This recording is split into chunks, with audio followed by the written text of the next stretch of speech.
দল যারা এখন রাজপথে, বিরোধী দল যদি রাজপথে তাদের কোনো ভূমিকা নেই, তারা এগিয়েছিল, ধীরে ধীরে ধীরে ধীরে দেখা যাচ্ছে যে তাদের পুরো পরিস্থিতিটা উল্টে গেল এবং সেটি নিয়ে অবশ্য বিএনপি বা নানা ধরনের অভিযোগ তুলছেন। অন্যদিকে একেবারেই পলিটিক্সে কর্নার জামাতের যে ফলাফল সেটিও খুব সিগনিফিকেন্ট আলোচনা করবার দাবি রাখে যে তারা বেশ কিছু জায়গা নির্বাচন হচ্ছে যে বিএনপি ভুল করেছে, জেনারেল ইলেকশনে বিএনপি শুড হ্যাভ পার্টিসিপেটেড, এই একটা ট্রেন্ড মিস করেছে।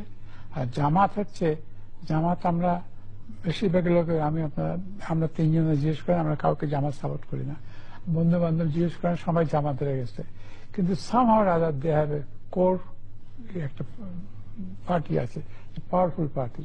আমার পাশের বাড়ি জামাত, পাশের বাড়ি জামাত, কিন্তু তাদের একটা শক্ত ঘাঁটি আছে এবং খুব স্যাক্রিফাইস করে তারা।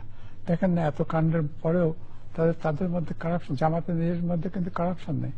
আর এই আমাদের দুই পার্টি, বড় দুই পার্টি, এতে কারাপশন, নমিনেশন পাওয়ার জন্য কত টাকা চান আপনি বলেন, আমাকে একটা নমিনেশন দেন। কিন্তু জামাতে এই ধরনের কিছু নেই, কারাপশন ফ্রি।